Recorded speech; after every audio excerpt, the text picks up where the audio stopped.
रामचरित्र उनकी लेखनी से 24,000 श्लोकों में प्रकट हुआ तो चिंता हुई।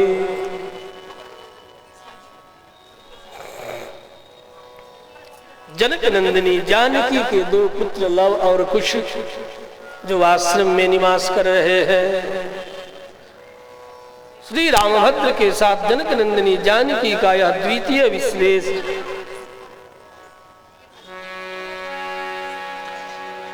अत्यंत पारतंत्र्य को सिद्ध करने के लिए हुआ। आज जानकी नंदन लव और कुश जब इनके मन में ये चिंता होती है तो ये दोनों प्रकट होते हैं। दोनों सामने आकर के गुरु जी के चरणों को पकड़ करके साष्टांग करते हैं। तस्य चिंतयमानस्य महर्षेर्भावितात्मनः अनुगृहीणीतां ततः पादौ मुनिवेशौ कुशीलवौ। देखा, आज विस्फारित नेत्र पलक निहार रहे हैं महर्षि। अरे, मैं जिस संबंध में चिंता कर रहा था, ये कुश और लव से भला अधिक विद्वान, सुशील, सुस्वर कौन हो सकता। जिस तरह स्वर संपदा इनकी विलक्षण है, उसी तरह इनका ज्ञान विज्ञान भी विलक्षण है, इनका शौर्य संपदा भी विलक्षण है। आज तक कभी इस दृष्टि से नहीं लवकुश को महर्षि ने निहारा था। रूप लक्षण संपन्न मधुर स्वर भाषिणो, जिनका स्वर भी मधुर है, रूप और लक्षण से भी संपन्न है, न अधिकांग है, न विकलांग है, न न्यूनांग है। अधिकांग, विकलांग, न्यूनांग राम कथा का अधिकारी कहने का नहीं है। स्वर संपदा भी इनका विलक्षण है और देखने से तो यही लगता है यदि श्री मर्यादा पुरुषोत्तम रामभद्र का बचपन लौट आवे, बालपन लौट आए तो ठीक ये ऐसे ही दिखाई पड़ते होंगे, पड़ेंगे। महर्षि ने लवकुश को वीणा के तंत्री पर संपूर्ण रामचरित्र सुनाया और स्वतः प्रथम रामचरित्र के आयोजक का नाम जानते हैं? इस कलियुग से पूर्व राम कथा के त्रेता के जंगल में निवास करने वाले प्रथम आयोजक का नाम है महर्षि वाल्मीकि। और वक्ता के रूप में किसे बिठाते हैं? अपने दोनों चेलों को, शिष्यों को। यही दोनों सुनाएंगे और स्वतः अनेक ऋषि महर्षियों के मध्य सभा में उपस्थित होकर के निम्नासन पर विराजमान होकर के महर्षि अपने ही शिष्यों के श्रीमुख से राम कथा श्रवण करते हैं। पुनः निवेदन करते हैं, बेटा अब जाओ अवध की गलियों में वीणा के तारों को झंकृत करते हुए इस राम कथा का गायन करो। हम कथा सुनाते राम सकल गुण धारी, हम कथा सुनाते राम सकल गुण धारी। रामायण पुण्य कथा,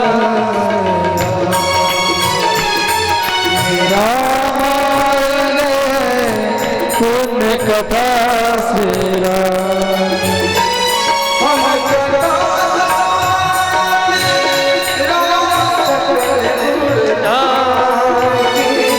हम कथा सुना श्री राम, जय श्री राम। कथा श्री राम ये रामायण पुण्य कथा श्री राम के दीप भारत वर्ष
अवध की वीथियों में गाते हुए ऊंची अटालिकाओं के झरोखों से, वातायन से, जंगलों से लव और पुष्पो वीणा तंत्र पर गाते हुए श्री रामभद्र अपनी नजरों से देखते हैं। उस काल की कथा है। अपनी ही लीला कथा का गान करते हुए लव कुश को जब अपने ही राजमहल के सामने गलियों में गाते हुए जब राम ने देखा तो राम से रहा न गया।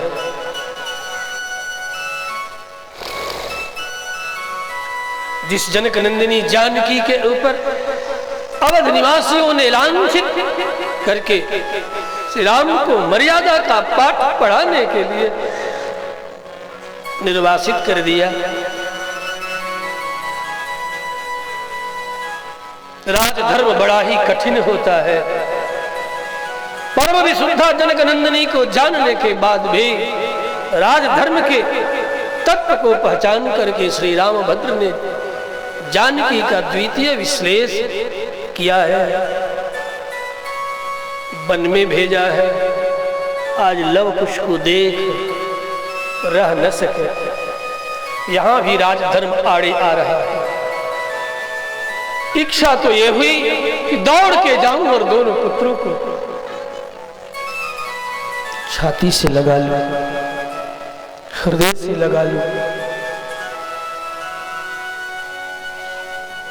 ये राजधर्म बड़ा ही क्रूर धर्म है। अपनों का बलिदान करना होता है।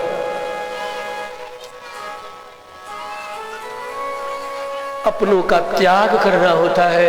इतना ही नहीं, ये राजधर्म किसका किसका वध करता है कहना कठिन है। राजा और राजा का धर्म है योन हंत सहन्यते। यदि अपने शत्रुओं का वह शत्रु केवल अस्त्र शस्त्र लेकर के खड़ा हो, उसे ही शत्रु नहीं माना जाता। यदि प्रजा में हमारी निंदा भी होने की संभावना हो, तो वह निंदा करने वाला भी राजा का शत्रु है। अपने को निंदा से बचाना भी राजा का धर्म है। मर्यादा की स्थापना भी राजा का धर्म है। इसलिए जगत में कहा गया है, यथा राजा तथा प्रजा।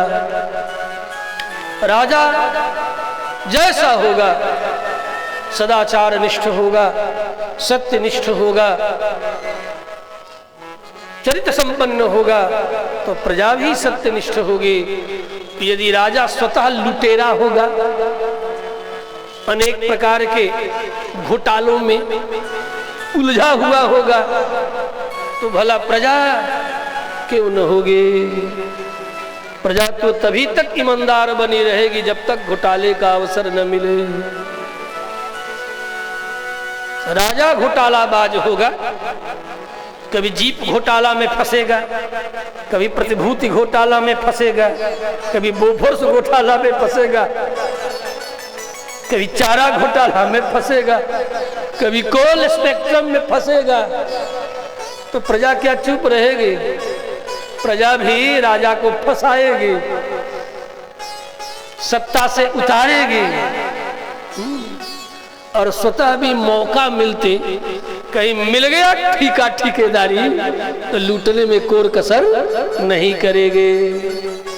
इसलिए राजधर्म का सूत्र है योन हंति। ये केवल राजा का ही नहीं, आज के भी प्रतिनिधियों को ये सीखना चाहिए। योन हंति सहन्यते। यदि तुम अपने शत्रु को साम दाम दंड भेद के द्वारा निग्रहित नहीं कर रहे हो, तो एक दिन तुम निग्रहित कर लिए जाओगे, पराजित कर दिए जाओगे, मार दिए जाओगे। क्योंकि ये राजा राजधर्म अनेक बलिदान मांगता है। पुत्रों का ही बलिदान राम को करना पड़ा। चाह करके भी हृदय से नहीं लगा सकते। यही राजधर्म की मर्यादा है। लेकिन नीचे उतर गए। बार बार श्री राम को भी रोमांच हो रहा है। अपना ही बचपन स्मरण में आ रहा है कि काश मैं भी बचपन में, आज मेरा बचपन लौट आता तो मैं भी ऐसा ही दिखाई पड़ता।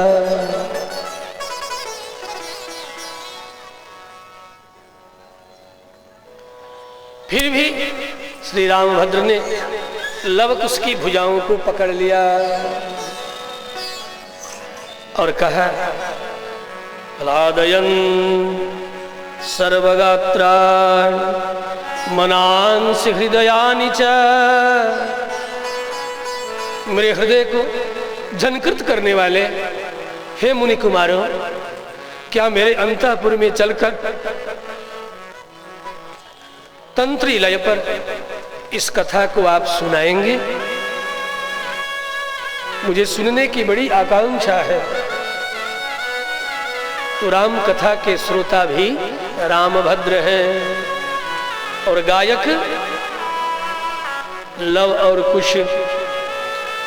श्रोत्रासय सुखम गेयम तद बभौ जन संसदी।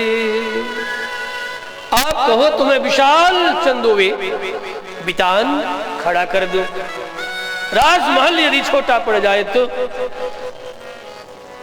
लवकुश ने कहा, क्यों नहीं, हम तो इस कथा को सुनाने के लिए ही गुरुदेव की आज्ञा से अवधपुरी में पधारे हैं।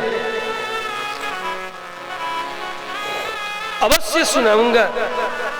देखते ही देखते राम ने भरत से कहा, भैया भरत, शीघ्र ही मंच तैयार कर दिए जाए। सारी प्रजा, मंत्री, विशिष्ट सभासदों के बैठने के लिए उचित व्यवस्था की जाए। इतना ही नहीं, सारी माताएं भी एक साथ बैठ कर के ये कथा सुनेंगी।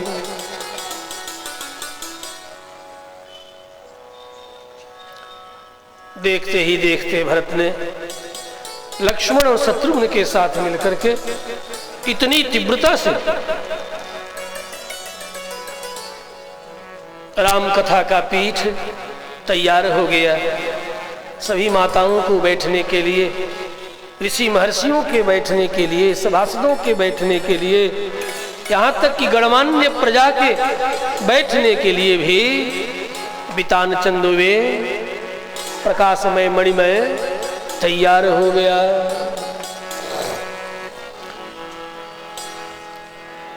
लवकुश विराजमान हो गए। इस प्रसंग में बड़ी ही दिव्य भावपूर्ण प्रसंग है। स्वतः मर्यादा पुरुषोत्तम श्री राम भद्र इस कथा के श्रोता हैं। जिस समय श्री कुश और लव ये कथा कर रहे हैं, ठीक उन्हीं के बगल में एक और राज राजेंद्र श्री रामभद्र के लिए भी एक सिंहासन लगा हुआ है। होना चाहिए था आमने सामने, लेकिन भरत और लक्ष्मण ने कहा नहीं भैया, राम का आसन बगल में दाएं बाएं। तो वक्ता की बाईं ओर चाहे जितना भी ज्येष्ठ और श्रेष्ठ हो, जैसे इधर आपने बाईं ओर कुर्सी लगाई है, बिल्कुल धर्मानुकूल है। इधर बाईं ओर यदि उच्चासन भी लगे तो बाईं ओर लगे। अस्तु, श्री रामभद्र का आसन तो ठीक मंच के बगल में लगा है। सामने ऋषि महर्षियों का, सभासदों का, बगल में माताओं का, सबका समुदाय श्री राम कथा की वक्ता कुश और लव की उपस्थिति में सुंदर सभा लगे। कथा आरंभ हुई, जैसे अभी आपने सुना। राज राजेंद्र श्री रामभद्र बगल के सिंहासन पर विराजमान है। लव कुश कथा सुना रहे हैं। श्री रामभद्र को पूर्णानंद की प्राप्ति नहीं हो रही है, यद्यपि स्वतः पूर्ण है। राम कथा जनित, राम कथा से उत्पन्न जो आनंद है, वह आनंद जो सामने श्रवण करने से आनंद की प्राप्ति होती है, वह बगल में व्यासपीठ के बराबर बगल में आसन पर बैठ करके श्रवण करने से प्राप्त नहीं होती। इसलिए राम जी को पूर्णानंद की प्राप्ति नहीं हो रही है। कथा कहने वाले के श्रीमुख चंद्र का दर्शन न हो तब तक आनंद नहीं आता, क्योंकि बहुत सी बातें शब्दों से नहीं कही जाती, इशारों में कही जाती है, जो कि इशारों की भाषा है। मुखचंद्र का दर्शन न होने के कारण लव कुश के श्रीमुख निर्झर झरित कथा का आनंद रामभद्र को नहीं प्राप्त हो रहा है।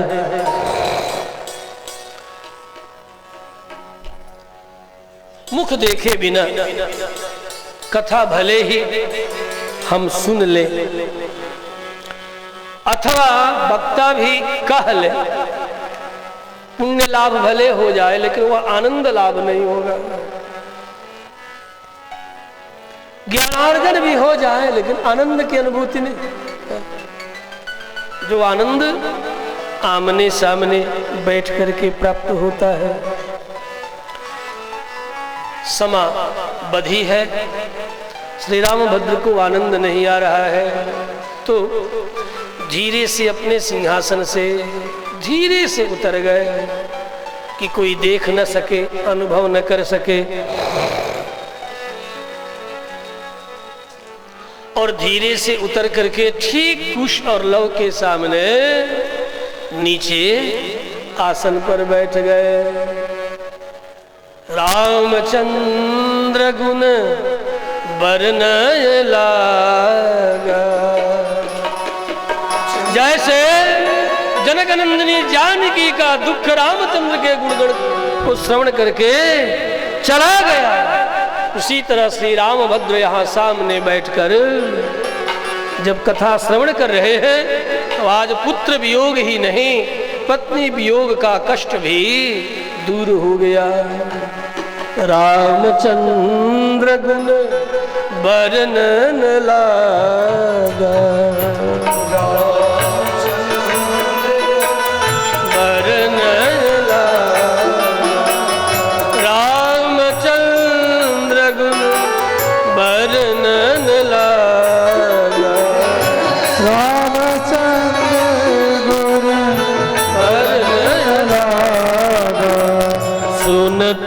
सीता कर दुख भागा। सीता कर दुख भागा। सुनत ही सीता कर दुख भागा। इस चौपाई का इस प्रसंग में बड़ा विलक्षण अर्थ प्रकट हुआ है। यद्यपि यह चौपाई तो सुंदर कांड का है, लेकिन मैं आपको बालकांड में सुना रहा हूं। सुनत ही सीता कर दुख भागा। ये सीता का दुख किसे है? सीता वियोग का कष्ट श्री रामभद्र के हृदय में है। मैं इस चौपाई को इस अर्थ में यहां बालकांड में आहरण कर रहा हूं, आकर्षण कर रहा हूं। सुनत ही सीता कर दुख भागा। जनकनंदिनी जानकी जो श्री रामभद्र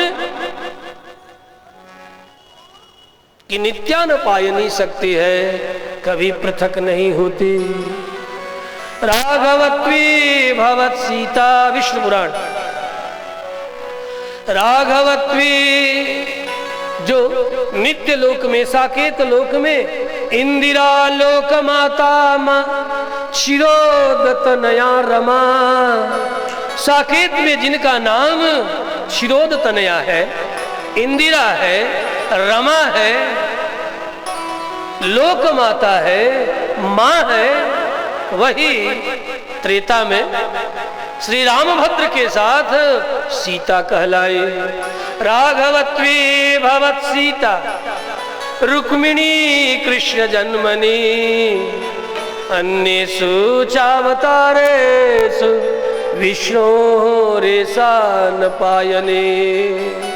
ये इनकी अनपायनी शक्ति है, निगोड़ी शक्ति है, जिनके पास चरण नहीं है। तो क्या विकलांग है? नहीं। राम के बिना जो कहीं जाना पसंद नहीं करते।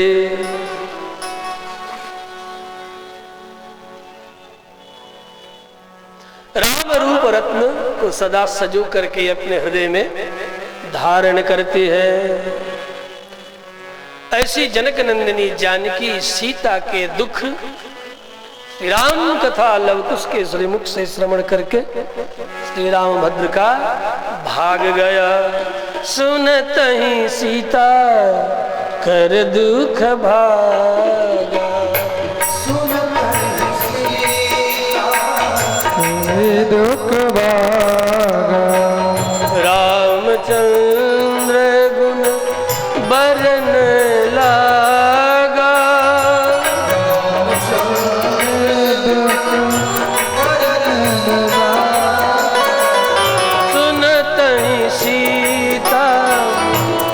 दुख भागा। सुनत सीता दुख भागा। सुनत सीता कर दुख भागा। चापि रामः परिषद्गतः शनैः बुभूषया सक्तमना बभूव बुभूषया सक्तमना बभूव। अत्यंत आसक्त होकर, जैसे कहने सुनने में चित्त इधर उधर हो जाता है, लेकिन श्री रामभद्र लवकुश के श्रीमुख से आसक्त होकर के कथा श्रवण कर रहे हैं।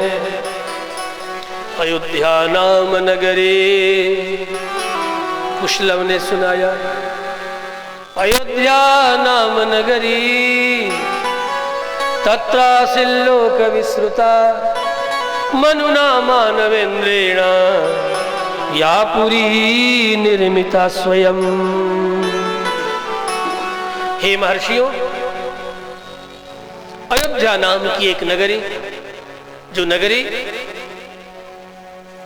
मनुना मानवेन्द्रेण या पुरी निर्मिता स्वयं। जगत तो ये जानता है कि इस पुरी का निर्माण मनु ने किया, जो बड़े ही मननशील हैं, मनुष्यों के आदि राजा हैं।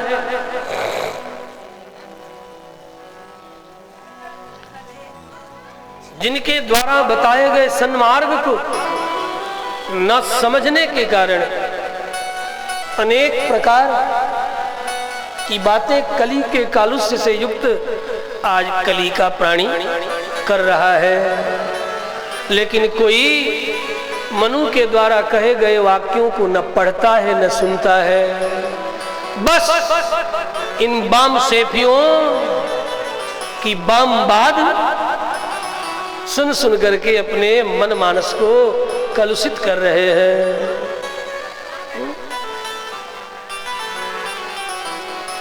जिस मनुस्मृति में कहा गया एक वाक्य पर बलिहारी जाऊं, ऐसे ऐसे वाक्य है। उसी मनुस्मृति का वाक्य है, यत्र नार्यस्तु पूज्यन्ते। मनु ने कहा, ये नहीं कहा यत्र नरस्तु पूज्यन्ते रमन्ते तत्र देवता। मनु यदि पुरुषवादी होते तो क्या लिखते, यत्र नरस्तु पूज्यन्ते, नहीं लिखा। यत्र नार्यस्तु पूज्यन्ते रमन्ते तत्र देवता यत्र एता न पूज्यन्ते तत्र सा फला क्रिया। जहां इनका सम्मान नहीं, वहां की सारी क्रियाएं निष्फल हो जाती हैं। और जिस घर में, जिस आंगन में, जिस परकोटे में नारियों का सम्मान है, वहां देवता बिन बुलाए, बिना पूजा लिए, बिना पूजा की आकांक्षा किए, ध्यान दो कितनी बड़ी बात है। लेकिन इस मनु के वाक्य को कली के कालुष से पुरुष भी भूल गया है। और जिन देवियों के लिए कहा गया वो भी पढ़ी लिखी देवियां, कुछ बोलती नहीं, और मनु को गालियां दी जा रही है। बोलना चाहिए, आप लोगों को बोलना चाहिए। और सुनो, उसी मनु ने क्या क्या लिखा है, कुछ एक और बातें कहो। और आद्योपांत पढ़ना हो तो पढ़ना हो, नहीं पढ़ना चाहिए। कुलूक भट्ट की टीका और उसकी हिंदी भी, घर घर में मनुस्मृति रखो कि इन दुष्ट दुराचारियों के द्वारा मनुस्मृति के संबंध में जो बातें उल्टी पलटी फैलाई जा रही बिना पढ़े, उनको जवाब दे सको। वो भी इधर उधर नहीं, कुलूक भट्ट की टीका जो चौखंबा से भी छपी है, उपलब्ध है। आप सब पढ़ी हो, पढ़ो।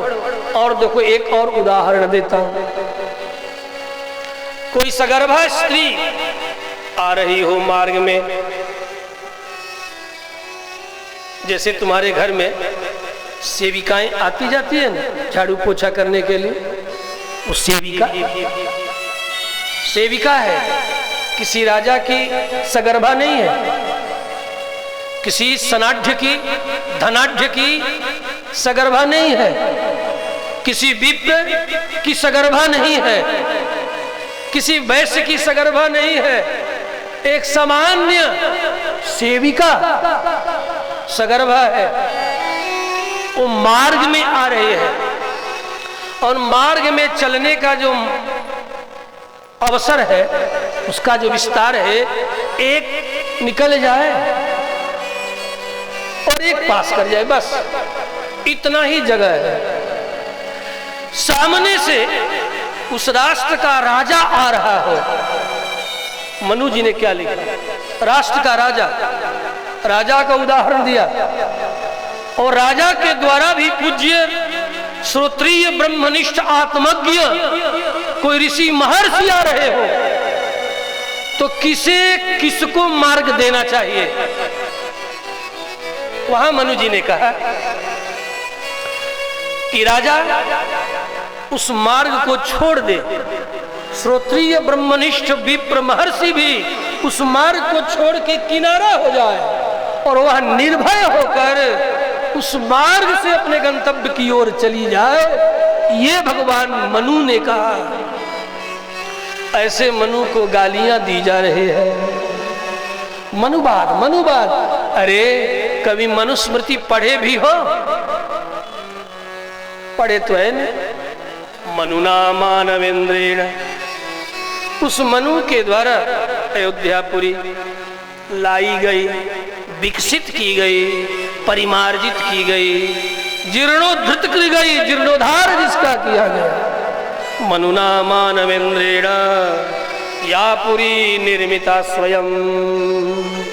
यद्यपि यह पुरी तो चिन्मयी है, आनंदमयी है, स्वयं निर्मिता पुरी है, इसे मनु ने बनाया नहीं, और मानवों की आदि राजधानी है। उस पुरी का नाम क्या है? अयोध्या नाम नगरी, मनुष्यों की आदि राजधानी। कोई पूछे कि मानवों की आदि राजधानी कहाँ थी?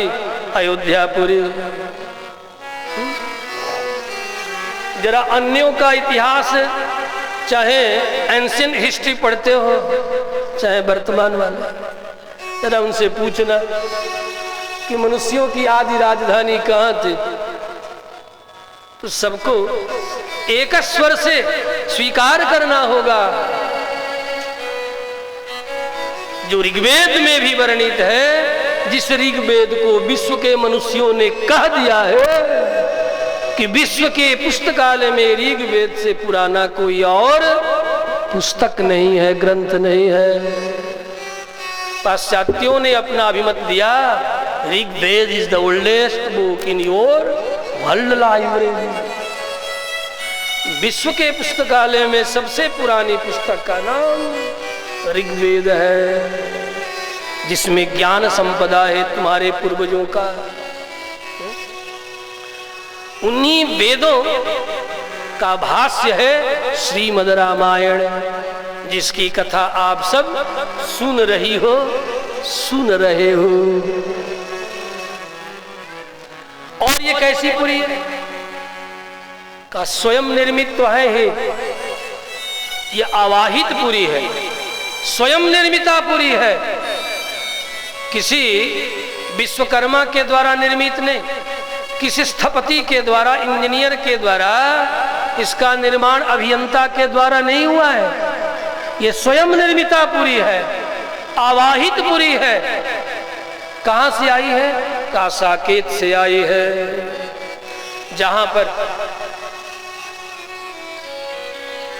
इक्ष्वाकु वंशियों में राजा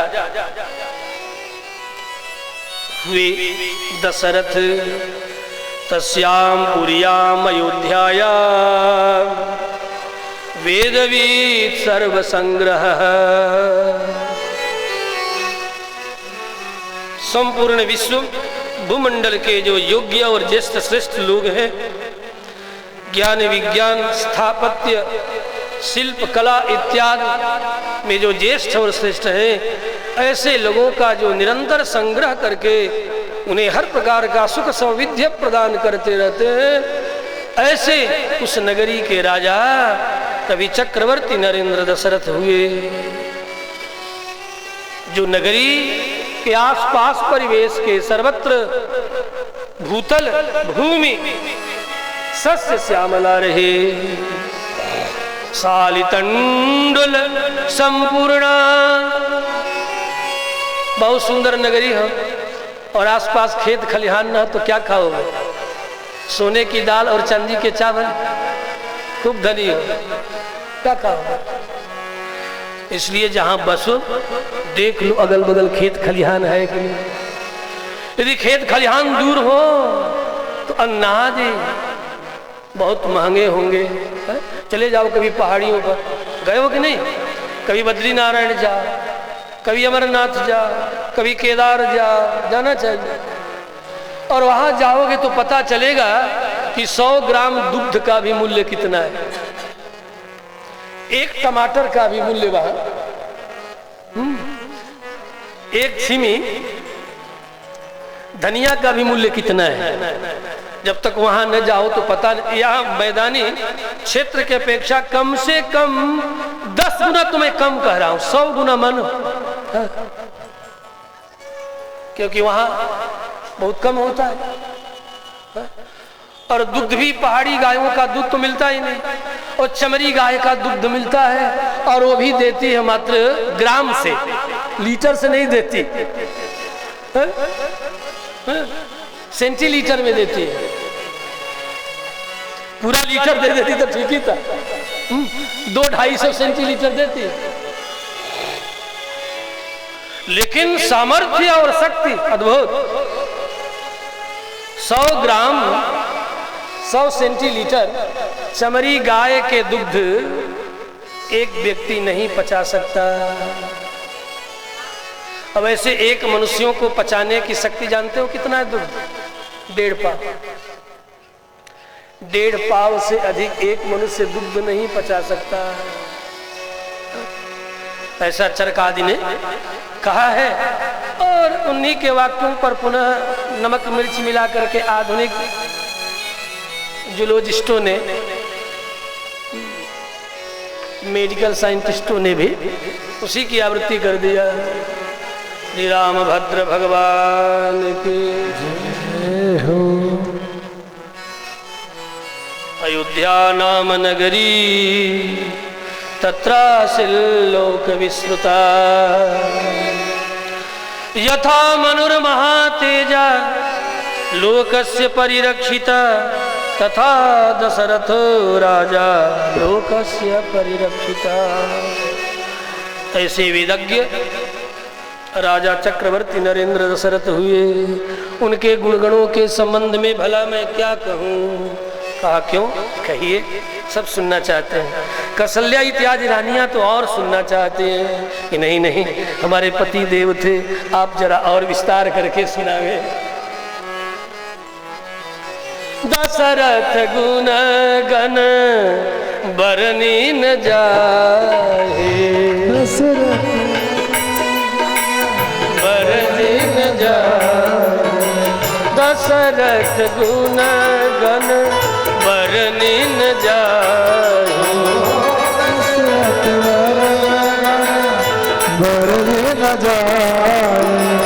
अधिक कहाँ जही सम जग नाही, अधिक कहाँ जही सम जग नाही। दशरथ गुण गण बरन न जाहि, दशरथ गुण बरन न जाहि। दशरथ गुण गण चक्रवर्ती नरेंद्र दशरथ के गुणगणों का वर्णन करना संभव नहीं। शेष सनकादि भी वर्णन करे तो ऐसे थे। और क्या? अवधपुरी रघुकुल मनि राव वेद विदित तेहि दशरथ नाऊ। धर्म धुरंधर गुण निधि ज्ञानी हृदय भगति मति सारंग पानी। और कैसे? नास्तिक नहीं है, परमास्तिक है। आज थोड़ा सा धन संपत्ति हो जाए ना, द्वित्र ग्रामाधिपत्य द्रुहि मदमसी दूषित क्षमाभृत, हृदय दूषित होकर अब उनका जरा देखो कितने बड़े दार्शनिक हो गए। कैसी नास्तिकता! चक्रवर्ती सम्राट भूमंडल, फिर भी क्या है? हृदय भगति, हृदय में भक्ति है। किसकी भक्ति है? सारंग पाणी, भगवान विष्णु की भक्ति है। धर्म धुरंधर है, धर्म की दूरी को धारण करने वाले, धर्म का त्याग प्राण जाए बर वचन न जाए। ऐसे राजा जो सत्य के लिए प्राण का परित्याग करने के लिए सदा तत्पर रहे। भला क्यों न तत्पर हो, जिनके वंश में हरिश्चंद्र जैसे सत्यवादी दृढ़ता पूर्वक जिन्होंने सत्य को पकड़ करके रखा। विश्वामित्र के द्वारा अनेक प्रकार से परीक्षा लिए जाने पर भी सत्य का त्याग नहीं किया। चंद्र टरे सूरज टरे, टरे जगत व्यवहार, पर श्री हरिश्चंद्र के टरे न सत्य विचार। ऐसे सत्यवादी वंश में जिनका प्रादुर्भाव हुआ, जो अपने राज्य में ये नहीं कि संतुष्ट करने के लिए धर्म विरुद्ध दुनिया भर के मंत्री बना ले, नहीं। अब आज तो इनको संतुष्ट करना है तो चलो इनको भी मंत्रिमंडल में विदाउट पोर्टफोलियो दे दिया, मंत्री का शपथ लगा दिया, उनको भी मंत्री का शपथ, उनको भी मंत्री का, उनको भी सब कर दिया। दुनिया भर का टैक्स पुनः उन मंत्रियों का जो भरण पोषण है उस तुम्हारे प्रतिनिधि के घर से नहीं आता, न ही तुम्हारे मुख्यमंत्री के घर से आता है, और न ही तुम्हारे प्राइम के घर से आता है। उनका भरण पोषण ये सामान्य चौक चौपाल पर खेती गृहस्थी नौकरी व्यापार करने वाले लोगों के द्वारा ही भरण पोषण होता है। इसलिए मंत्रिमंडल का विस्तार अधिक नहीं होना चाहिए। तो कितने मंत्री? 8। देखो, और अभी गिन लो, राज्य भी उनका बड़ा गिन लो, चक्रवर्ती। अभी गिनोगे तो तुम्हारी अंगुली कम पड़ जाए, पैरों की भी और हाथों की। हाँ, गिनो, अंगुलियां कम पड़ जाए, लेकिन मंत्रिमंडल के मंत्रियों की संख्या, उन दरिद्रों की संख्या, दरिद्र इसलिए कह रहा हूं कि सीधे नहीं, ग्रामीण प्राणायाम से हमारी ही संपत्ति लूट रहे हैं, खा रहे हैं। हमारी मतलब प्रजा की संपत्ति से भरण पोषण प्राप्त करने वाले। इसीलिए प्रजातंत्र जानते हो किसका शासन कहा गया है? नहीं, मूर्खों का।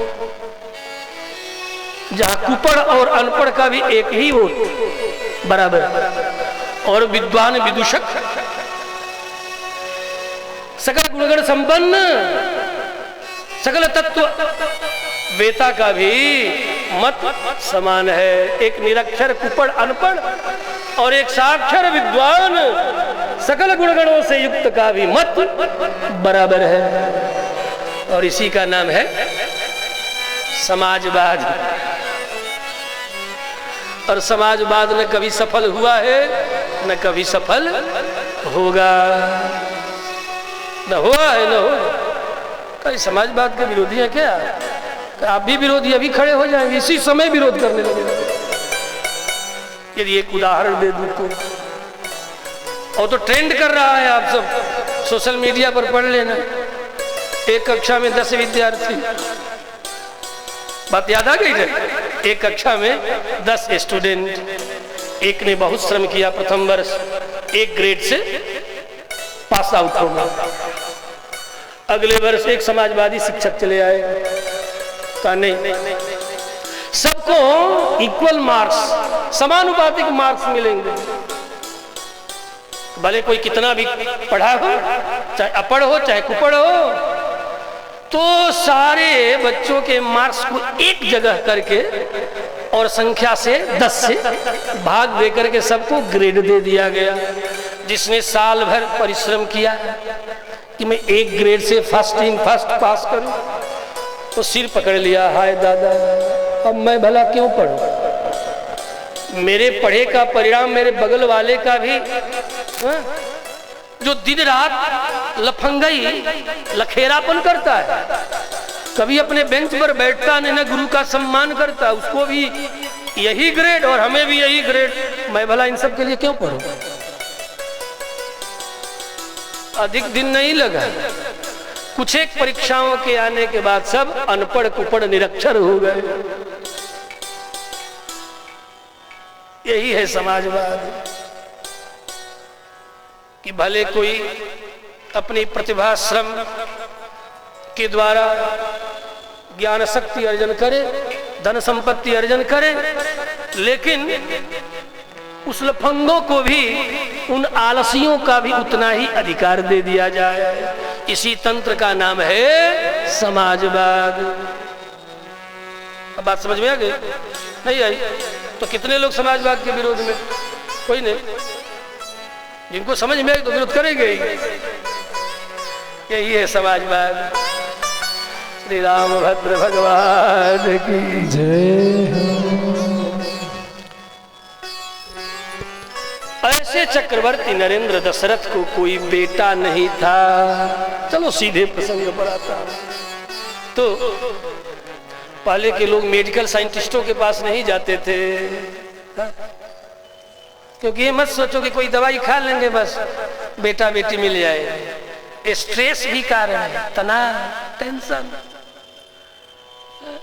हाय हाय करोगे, हाय बेटा हाय बेटी, नहीं मिलने का। इसलिए आनंद में जीवन। राजा है तो राजा के पुत्रहीनता का कारण क्या है? प्रजा का पाप राजा को लगता है। इतना ही नहीं, पत्नी का पाप भी पति को लगता है। अब बात समझ में आई कि ये पति लोग क्यों जरा ध्यान रखते हैं? मुझे क्षमा करना, रखना चाहिए ध्यान।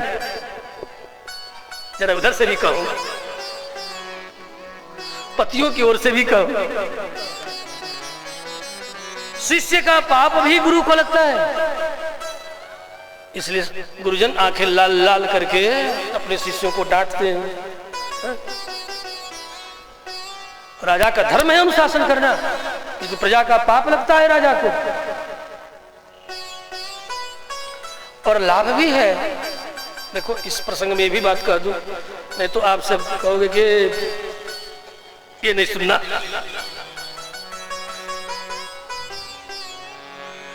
ऐसी राम कथा नहीं सुननी है मुझे।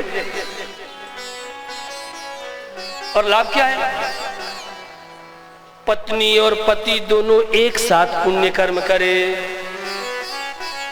दोनों एक साथ करे, समान रूप से करे, तो पत्नी के द्वारा किए गए पुण्य पति को नहीं प्राप्त होता। यहाँ तो आपका पलड़ा भारी है ना। पत्नी के द्वारा किए गए पुण्य का भाग पति को नहीं प्राप्त होता। इसीलिए पत्नियां दिन रात पति के लिए उपवास व्रत करती रहती हैं। मिलना तो है नहीं, इसलिए करते रहो। अब बाबा ये तो अद्भुत बात है, आज तक हम सब नहीं जानते थे। हम तो यही जानते थे कि किए गए पुण्यों का फल भी हमारे पति को प्राप्त होता है। का आधा नहीं, बंटवारा होता ही नहीं। पाप में तो आधा का बंटवारा है। और सुनो, पति के द्वारा किया गया पुण्य में आधा पत्नी का अधिकार है। पते अर्धम पुण्यम भजते। इसलिए पति कभी अकेला भी तीर्थ के लिए निकल जाए तो चिंता मत करना। हाँ, जा करके यार घर में खटिया तोड़ते रहना, घर का काम करते रहना, आधा तो पक्का। और साथ में गई यदि तो अपना तो हिस्सा है ही पुण्य वाला, उनका भी किया हुआ आधा मिलेगा, तो तुम्हारा 1.5 हो गया, वो 1/4 रह गया।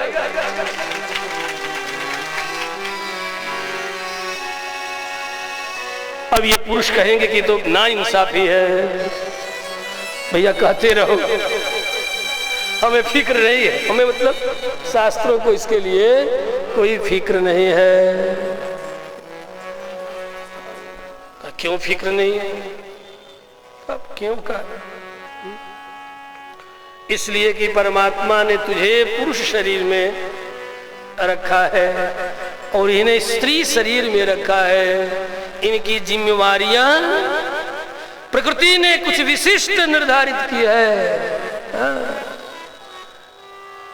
हर प्रकार की समानता होते हुए भी शारीरिक विषमता को इनकार नहीं किया जा सकता। उस विषमता का परिणाम प्रकृति ने उन्हें विशिष्ट अधिकार के साथ साथ विशिष्ट कर्तव्य दिया है।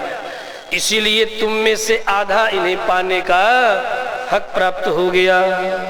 तुम्हारे वंश को अग्रसर करने वाली ये स्त्री शरीर ही है, अन्यथा किसी के भी वंश का विस्तार नहीं हो सकता। देवी कौशल्या, सुमित्रा, कैकेयी इत्यादि सब के पास राजा जो जो उपाय कोई कहता वह वह उपाय राजा करते। अनेक वर्ष गुजर गया। एक कौशल्या के विवाहोत्तर काल के बाद कौशल्या ने कहा, हे राजन, मैं तो अब वृद्ध होती चली जा रही हूं, एक और विवाह कर लो, शायद द्वितीय से हो जाए। सुमित्रा आ गई, बहुत यत्न हुआ, बहुकाल व्यतीत हुआ, तो किसी तरह एक बेटी का जन्म हुआ। ये तो कभी सुने ही नहीं, ये बाबा कोई नई राम कथा है क्या? नई नहीं है, नाना पुराण निगमागम सम्मतम यद। जो प्रतिज्ञा रामचरितमानसकार ने किया है उन्हीं के कुछ एक गुत्थियों को हम उद्घाटित कर रहे हैं। इतनी राम कथा श्रीमद् भागवत के 9वें स्कंद के 9वें अध्याय में वर्णित है। और वहां चूंकि अवसर मिलता नहीं तो सुनने को भी नहीं मिलता। श्रीमद् रामायण में नहीं, महाचरितमानस में नहीं, वाल्मीकि रामायण में नहीं, कंब में नहीं, कृतिवास में नहीं, आनंद में नहीं, लेकिन श्रीमद् भागवत के 9वें स्कंद में है। शांता नाम सा कन्या, उनका नाम हुआ शांता अथवा शांति। लेकिन राजा, एक कथानक सुना दूं, बचपन की बात है। जब गुरुकुल में पढ़ रहे थे चक्रवर्ती नरेंद्र दशरथ, उसी समय मगध के राजा रोमपाद भी महर्षि वशिष्ठ के ही गुरुकुल में पढ़ने के लिए आए हुए थे। दोनों मित्र हैं, पढ़े एक चटसार, एक साथ पढ़ा करते थे। एक दिन एक वृक्ष के जड़ में बैठ करके बड़े ही अन्यमनस्क होकर के राजा रोमपाद, या कहूँ युवराज रोमपाद, बड़े चिंतित थे। उस समय दशरथ निकट आकर के बैठ कर आकर के पूछने लगे, क्यों मित्र, क्या हुआ, तू बड़ा उदास है? कहा, मित्र उदास इसलिए हूं, न पूछो तो अच्छा है। कहा, नहीं बताओ तुम्हारी उदासी का कारण क्या है? अब समावर्तन का समय आ गया, अर्थात हमारी और तुम्हारी दोनों की विद्या संपूर्ण हो गई। अब कल समावर्तन होकर तुम अपने राज्य की ओर प्रस्थान करोगे और हम अपने राज्य की ओर जो राजपद पर प्रतिष्ठित होकर के अपने राज्य का संचालन करूंगा। लेकिन जन्म के 5 वर्षों के बाद हमारे राज्य के ज्योतिषियों ने हमारे संबंध में जो भविष्यवाणी की है, अब चूंकि हम गुरु की आज्ञा कल होने वाली है, दशधा पुत्र जाए रंग, क्या घर जाना बेटा वत्स, तो 10-10 पुत्र उत्पन्न करना, प्रजातंतु मां व्यवच्छेद से, संतान की धारा अवरुद्ध मत होने देना, यदि संभव हो तुम्हारे भाग्य में हो तो 10-10 पुत्र उत्पन्न होने तक संतान की धारा बंद मत होने देना। लेकिन हे मित्र, मेरे राज्य के ज्योतिषियों ने जन्म के 5 वर्ष के पश्चात ही जब हमारी कुंडली बनाते हैं, फलादेश करते हैं, तो कहते हैं मेरे पिता से कि आपका पुत्र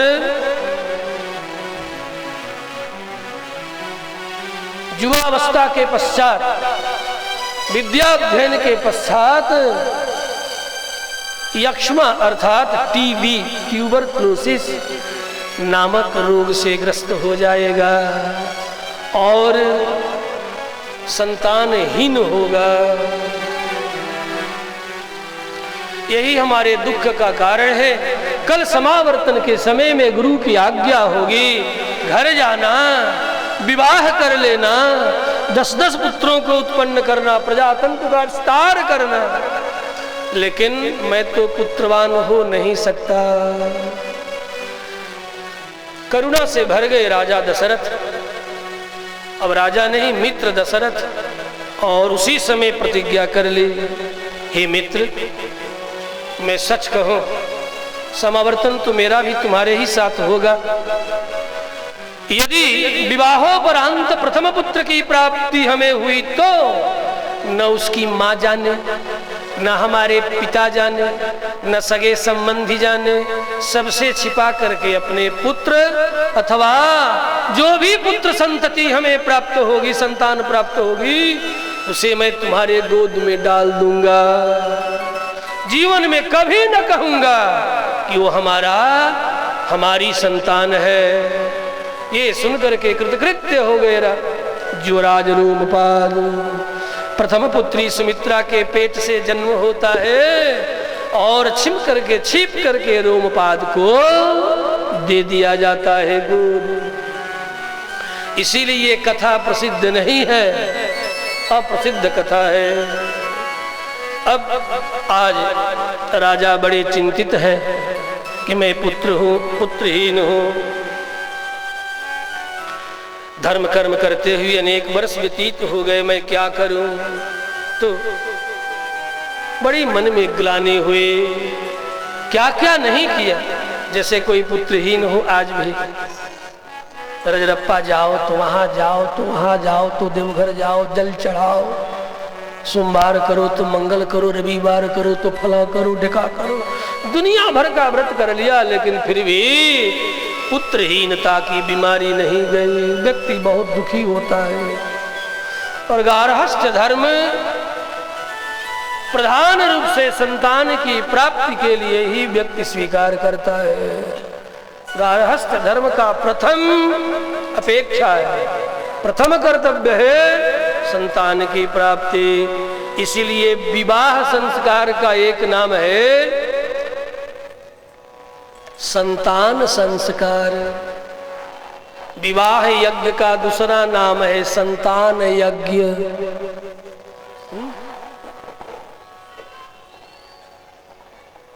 अन्यथा और मुख्य प्रयोजन यही है, और कोई मुख्य प्रयोजन नहीं है।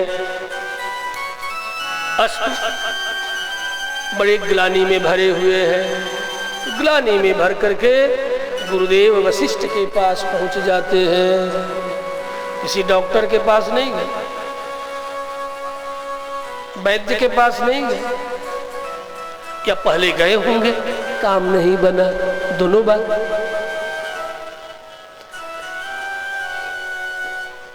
एक बार भूपति मन माहे, एक बार भूपति मन माहे, है गलानी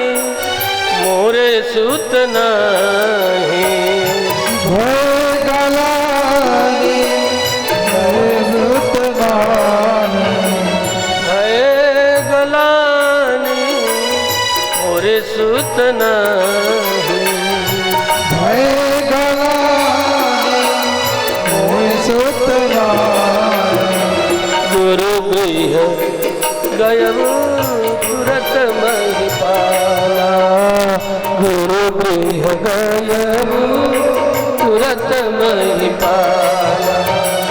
चरण लागी करी विनय विशाला। चरण लागी करी विनय विशाला। गुरु गृह गयऊ तुरत महिपाला।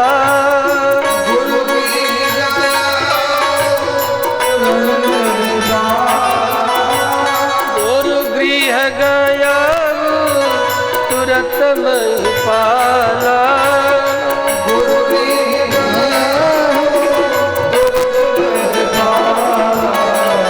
चरण लागी करी विनय विशाला। लागी करी विनय विशाला। चरणों में प्रणाम करके निवेदन किया, हे गुरुदेव, आपकी कृपा का पात्र सदा से यह नरेश दशरथ रहा है, लेकिन आपकी कृपा का पात्र हो करके भी आज तक मैं पुत्रहीन हूं। महर्षि वशिष्ठ मुस्कुराए, राजन, क्या आज तक कभी तूने हमसे कहा, निवेदन किया? कौशल्या से विवाह किया, अनुमति मिली। सुमित्रा से किया, अनुमति मिली। मध्य में 350 और कन्याओं के साथ तूने विवाह किया, मेरी अनुमति रही। लेकिन तूने कभी भी मुझसे, तुझे तू अपने पुरुषार्थ पर भरोसा था कि मैं अपने परिश्रम से पुत्र प्राप्त कर लूंगा। तूने बहुत परिश्रम किया। किसी भी काम में कितना परिश्रम है, जरा करके तो देखो। छोटे से छोटे कार्य में कितना श्रम है। शरीर से हर हर पसीने चलने लगे, छोटे से छोटे कार्य। और संतान यज्ञ जैसे कार्य में प्राणपण से व्यक्ति का संपूर्ण श्रम होता है। गृहस्थी का श्रम सामान्य नहीं है। सवेरे से लेकर के शाम तक दुनिया के सारा काम, ये करो, ये करो, ये करो। आपको तो अपने पुरुषार्थ पर भरोसा, इसलिए आपने पुरुषार्थ किया। कभी मुझसे आपने निवेदन तो किया नहीं। गुरुदेव, हमारी भूल को आप क्षमा करेंगे। क्षमा तो इक्ष्वाकु से लेकर के अब तक मैं करता ही रहा। कभी दिलीप भी तुम्हारे पूर्वजों में पुत्रहीन थे। देवी नंदिनी की उन्होंने आराधना की थी, पुत्रवान हुए। मेरे लिए क्या आज्ञा है? धैर्य रखो, चिंता मत करो। धीरज धरहु होई ही सुत चारी, त्रिभुवन विदित भगत भयहारी। धैर्य रखोगे तो एक की प्रार्थना कर रहे हो, 4 तुम्हें पुत्र होंगे। गुरुदेव, क्या करना होगा? पुत्राश्चास्य भविष्यन्ति 4 यमित विक्रमा वंश प्रतिष्ठान करा सर्वभूतेषु विस्तृता। वंश की वृद्धि करने वाले वे चारों के चारों वंश की वृद्धि करने वाले भी होंगे। इसलिए तुम अब आज के बाद तुझे अब प्रार्थना करने की जरूरत नहीं। कही वशिष्ठ बहुविधि समझावा। बहुत प्रकार से वशिष्ठ ने कह करके, बहुत से ऐतिहासिक कथाएं कह करके सुनाया है। और भी कहा कि आप कुछ और आपके संतान के संबंध में जो कथाएं हैं, ऐतिह्य इतिहास है, वह अपने मित्र और प्रधानमंत्री सुमंत्र के भी श्रीमुख से आपको श्रवण कर लेना चाहिए। मेरे लिए क्या आदेश है? आप अश्वमेध नामक यज्ञ करो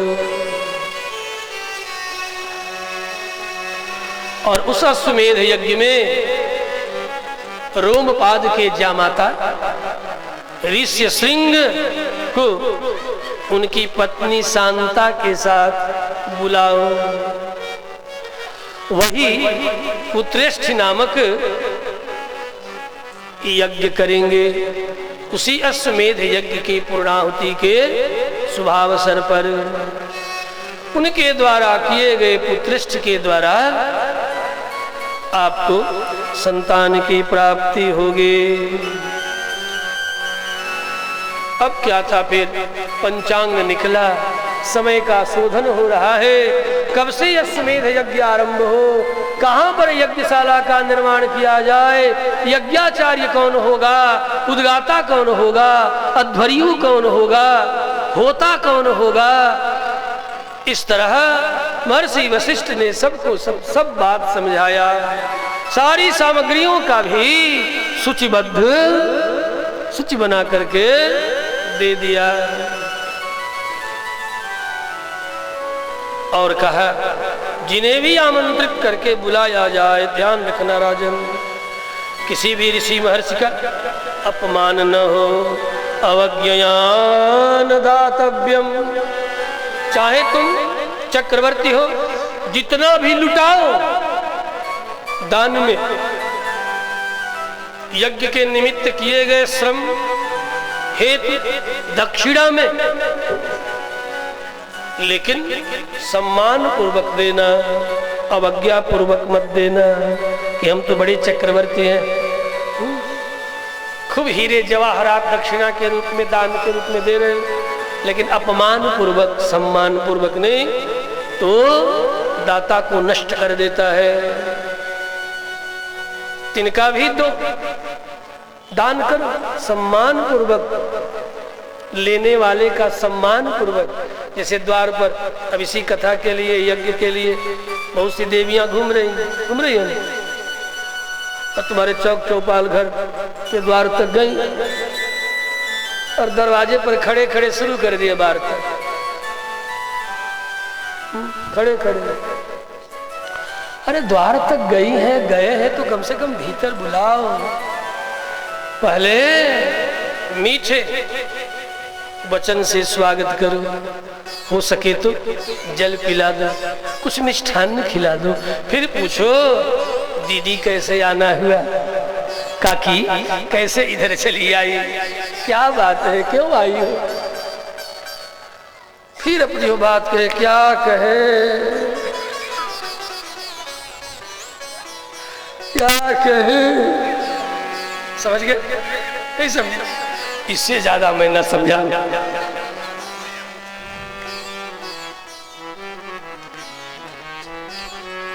कथा यज्ञ का आरंभ हो चुका है, लेकिन बड़े बड़े विघ्न आ रहे हैं, आर्थिक भी संकट है, अनेक प्रकार के संकट आ रहे हैं। यदि मान लो कदाचित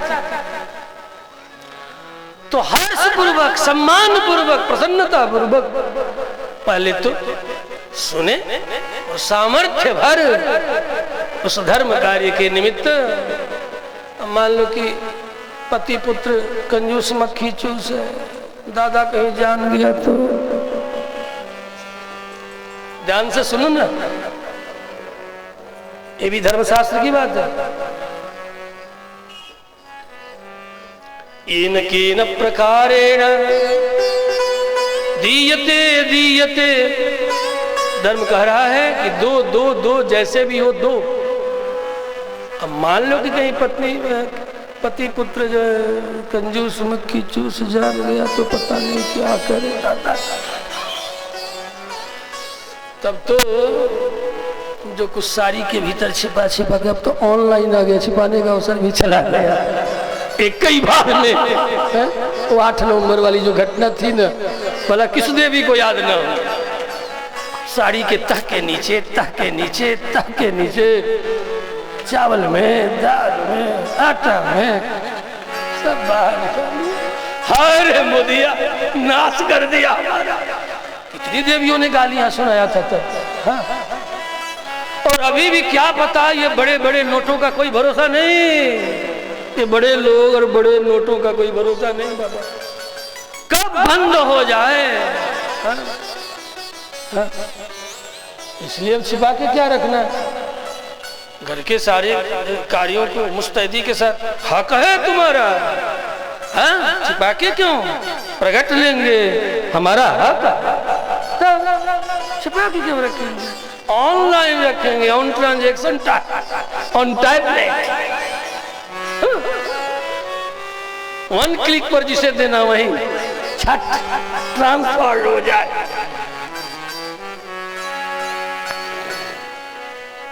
इसमें पीछे नहीं रहना चाहिए।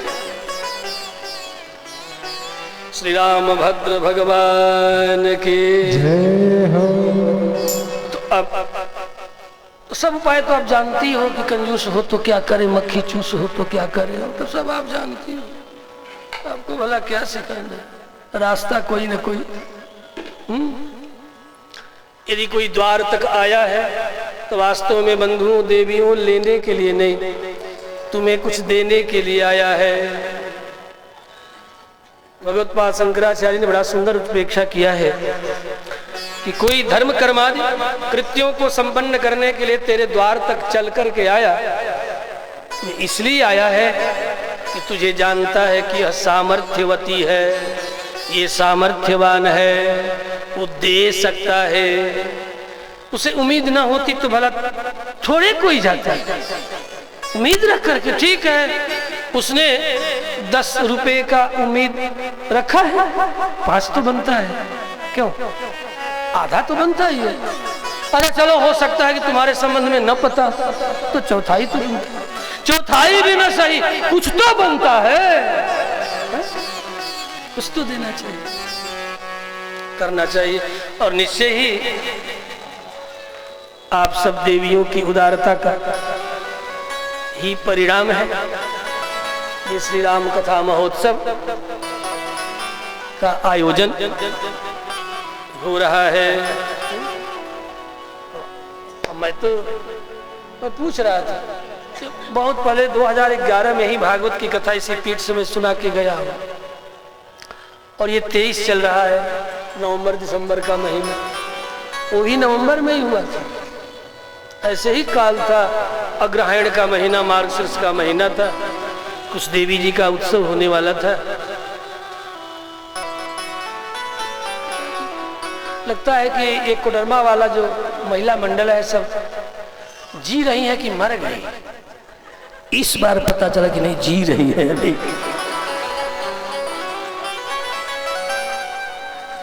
मरी नहीं है, सब जी रही है।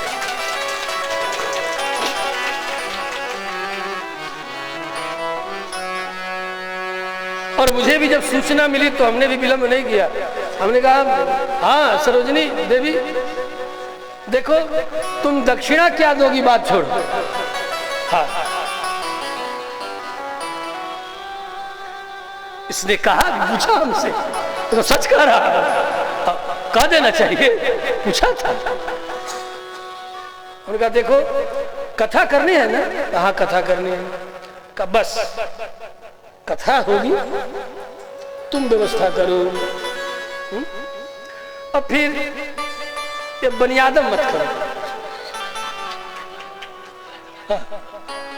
हाँ कि इतना देंगे उतना देंगे, नहीं देंगे वो सब बातें। हमने कहा प्रयत्न करो, अरे तुम सब तो लक्ष्मी हो, और भी समय है 2 ही दिन, तो दूसरा ही दिन कथा, अभी 7 दिन और है। तो प्रयत्न कर रही हो, करोगी तो निश्चय ही सब प्रसन्नता पूर्वक संपन्न होगा। इसमें तनिक भी, तुम सब तो साक्षात लक्ष्मी की अंश भूता हो। इन पुरुषों के पास कुछ है? कुछ नहीं है। हाँ? तुम्हारे गांठ में जितना है उतना कहीं नहीं। साक्षात भगवती महालक्ष्मी की अंश भूता। और आप चाह जाओ तो मुझे निराश होने दोगी? नहीं ना? क्या ये भी आए हुए हैं, इन्हें भी पता चला, भी 11 में आए थे हमारे साथ। कहा स्वामी जी आप कोडरमा जा रहे? हाँ जा रहा हूँ। कहा तब तो मैं वहां की कथा छोड़ा। हमने कहा मैं भी एक कथा छोड़ कर ही जा रहा हूँ। कहा तब हम भी चलेंगे। इन्होंने बाद पहले तो कहा कि ना हम नहीं जाएंगे। ये जुन्नू राजा और पूरे अपने दल को अपने रिस्क पर सबको ले लिया। कहा ठीक है चल। इनकी भी कथा कहीं दूसरी जगह थी, हमारी भी कथा कहीं दूसरी जगह होने वाली थी। हमने कहा तुम्हारे यहाँ बाद में कर देंगे, अब 20 दिसंबर से 26 दिसंबर कह देंगे। लेकिन अब ये जो है सामंतो काली महारानी के प्रांगण में जो महिला मंडल समिति के द्वारा जो कथा होने वाली है उसे हम वरीयता देंगे। क्योंकि बहुत वर्ष हो गया, 12-14 वर्ष होने जा रहा है। वहां तो मैं जरूर जाऊंगा। वहां तो साक्षात भगवती काली सेवा के लिए तत्पर रहती है विविध रूपों में। वहां किसी भी प्रकार की कोई कमी नहीं होने वाली है। चलो चलो चलो। इन्होंने आग्रह नहीं किया था। हमने वाल्मीकि रामायण का पाठ करने के लिए भी एक विप्र को कहा कि चल चलो।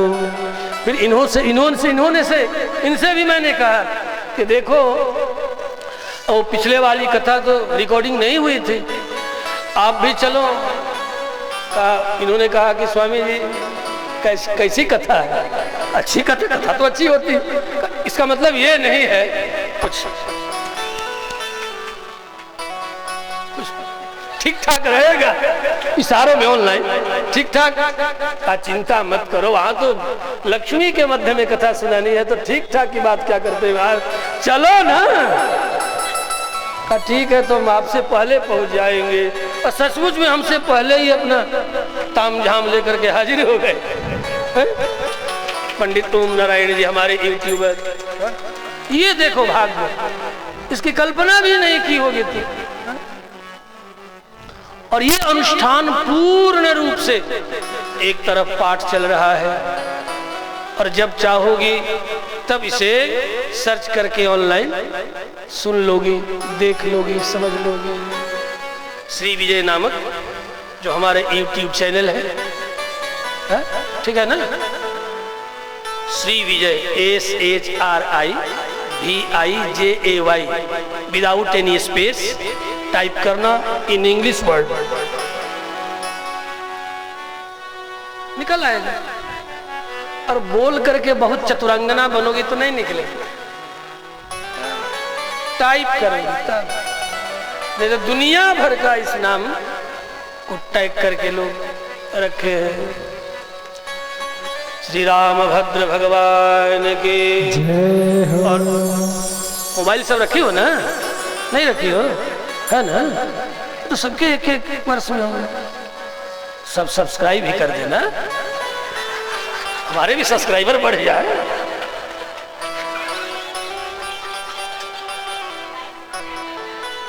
आज तक कभी हमने अपने चैनल का प्रचार नहीं किया था, लेकिन आज यहाँ तुम लोगों को देख करके हिम्मत हो रही है। आज तक कभी नहीं कहा है?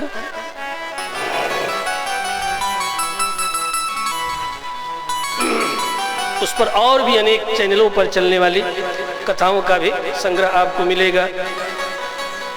अभी यहाँ के पूर्व सुभारती चैनल पर राम कथा हुई थी बदायूं उत्तर प्रदेश में। इससे भी पूर्व मात्र कुछ एक पूर्व सुभारती चैनल पर ही श्रीमद् भागवत कथा का भी आयोजन हुआ था। आओ प्रसंग पर पुनः कहां से कहां दौड़ाए तो राजा के मन में ग्लानि हुई कि मैं पुत्रहीन हूं। महर्षि वशिष्ठ ने आदेश किया अश्वमेध यज्ञ करे। सुंदर मुहूर्त निकल आया। यज्ञशाला का निर्माण कहाँ हो? महर्षि ने कहा सरर्यासोत्तरे तीरे यज्ञ भूमि विधीयता। सरजू के उत्तर तट पर यज्ञ भूमि का निर्माण किया जाए राजन, क्योंकि सरयू नदी है और नदी स्त्रीलिंग है और स्त्री का जो वामांग होता है अत्यंत पवित्र होता है। सरयू अयोध्या में पूर्व वाहिनी है, तो जब आप पूर्व की ओर मुख करेंगे तो आपका जो उत्तर भाग होगा वह बायां होगा, उत्तर की ओर बायां होगा। स्त्री मुख की ओर जब मुख पूर्व की ओर करोगी तो आपका बायां हिस्सा उत्तर की तरफ होगा। इसलिए कहा सरर्यासोत्तरे तीरे यज्ञ भूमि विधीयता। नदियों का वामांग परम पवित्र होता है, जैसे स्त्रियों का वामांग पवित्र होता है, पुरुषों का दक्षिणांग पवित्र माना गया है। श्री राम भद्र भगवान की देखते ही देखते यज्ञशाला सुंदर बनकर के मणिमय रत्न जटित है, स्वर्ण रजत खचित है, ऐसे दिव्य यज्ञशाला मणिमय यज्ञशाला बनकर के तैयार हो गया। अनेक प्रकार की सामग्रियां भी उपस्थित हो गई। ऋष्यशृंग के संबंध में वशिष्ठ ने कहा उन्हें लेने के लिए आपको स्वतः जाना चाहिए और अकेले नहीं, अपनी प्रधान 3 रानियों को साथ लेकर के जाएंगे, कौशल्या, सुमित्रा और कैकेयी। अनेक प्रकार का उपहार लेकर के जाएंगे ऋष्यशृंग को लाने के लिए। और आप तो जानते ही हैं, दुनिया से आपने भले छिपाया, मुझसे तो नहीं छिपा है। ऋषिशृंग की पत्नी जो शांता है वो आपकी बेटी है, भूले तो नहीं है? कहा नहीं, दुनिया वालों से नहीं कहना था, गोद दे दिया तो फिर अब क्या, अब तो उसकी बेटी हो गई, रोमपाद की बेटी हो गई। जब हमने दान कर दिया तो देय वस्तु पर पुनः अब अधिकार क्या जताना, का अधिकार जताने नहीं, निवेदन करने जाना। और पत्नी के सहित ऋष्यशृंग को बुला करके लाना, सम्मान पूर्वक लाना, रानियों के साथ जाना, अनेक प्रकार का उपहार ले करके जाना। और जाते ही रोमपाद अपने मित्र से नहीं कह बैठना कि आया हूं बेटी के साथ ऋष्यशृंग को लेने, तो घबरा जाएंगे कि दादा एक तो मैं पुत्रहीन संतानहीन और इतने वर्षों के बाद अपनी बेटी को ये लेने के लिए आए, कहीं ले जाने के बाद लौटाएंगे कि नहीं लौटाएंगे, कहीं उनके मन में संदेह न हो जाए। इसलिए कम से कम 7-8 दिन पुरानी जो मैत्री है उसे रिन्यूअल कर लेना, पुनः जागृत कर लेना। और जब मैत्री पुनः जग जाए पुरानी, तब इस बात को रखना, नहीं तो उनके मन में शंका हो जाए कि बेटी तो है ही नहीं और लेने के लिए आ गए। पुत्रहीन ये भी है, संतानहीन ये भी, संतानहीन मैं भी, तो कहीं ये न कह बैठे कि इतने दिन तो संतान का सुख आपको प्राप्त हुआ, अब कुछ दिन हम अपने बेटी को अपने घर ले जाकर के संतान का सुख प्राप्त करेंगे। इसलिए जाते जाते नहीं तो मैत्री भंग हो जाए, निवेदन मत करना। कुछ दिन गुजर जाए, सप्ताष्ट दिवसान, 7-8 दिन गुजर जाए, तब जाकर के जब मैत्री भाव जागृत हो जाए तो कहना का ठीक। विस्तार न कर गए, 7-8 दिन निवास हुआ। रोमपाद ने बड़ा स्वागत किया है रानियों के साथ राजा दशरथ का। 7-8 दिन गुजरने के बाद जब देखा कि हाँ अब रोमपाद मेरी बात पर आस्था करेंगे, तब निवेदन किया, हे मित्र, पुरानी बात स्मरण दिलाया। तू जब निराश था तो मैंने प्रतिज्ञा की थी, अब ऋष्यशृंग को, और पहले ऋष्यशृंग का नाम लेना, बेटी का नहीं। ऋष्यशृंग को महर्षि वशिष्ठ ने बुलाया है यज्ञ करने के लिए। उन्हीं के आचार्यत्व में जब पुत्रष्टि होगा तो मुझे पुत्र की प्राप्ति होगी, ऐसा उन्होंने हमसे कहा है, आदेश किया है। अब तो राजा तैयार हो गए, बड़े हर्ष के साथ तैयार हुए। कहा ऋषि सिंह को ही क्यों? क्योंकि ऋषि सिंह नित्य अग्निहोत्री हैं, नित्य अग्निहोत्र करते हैं। और अग्निहोत्र एक सूर्योदय से अगले सूर्योदय के मध्य यदि पत्नी निकट न हो तो गार्हपत्याग्नि में अग्निहोत्र नहीं किया जा सकता। अब तो ये बात लोग भूल गए। अब तो खाना सोना गृहस्थों के घर में, नहीं तो बिना अग्निहोत्र के एक दिन भी गृहस्थ को नहीं रहना चाहिए। नित्य आहुति, नित्य पंच महायज्ञ घर में होना चाहिए। देवताओं के लिए आहुति हो, आए गए अतिथियों का जल फल से स्वागत हो, वैश्य बलि हो, गायों के लिए, काक के लिए, पिपीलिका के लिए रोज कुछ अंश निकलना चाहिए। ये काक बलि के लिए, ये गो बलि के लिए, ये पिपीलिका के उपहार के, चिट्ठी इत्यादि के उपहार के लिए, जो नाली इत्यादि में निवास करते हैं, आपके थाल में भी एक ग्रास अवशेष बच जाओ, ग्रास शेषम न चास्यात, एक अंतिम ग्रास व्यक्ति को अपने थाली का नहीं खाना चाहिए। ये नहीं कि सब भकोस जाए। हाँ, कभी कभी लोग भाषा का शब्द का प्रयोग करते हैं भकोसा भकोसी में।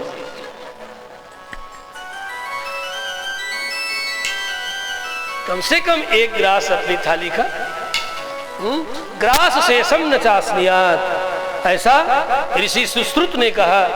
चरक ने भी निवेदन किया, न तिष्ठन खादे, खड़े खड़े मत खाओ, न मुत्त पुरीशो पुरियात, खड़े खड़े, आवाज तो नहीं, बफे क्या बोलते, buffet, buffalo, buffalo, buffalo system आ गया। खड़े खड़े और भिकमंगों की तरह हाथ में थाली लिए, इस द्वार से उस द्वार, इस काउंटर से उस काउंटर।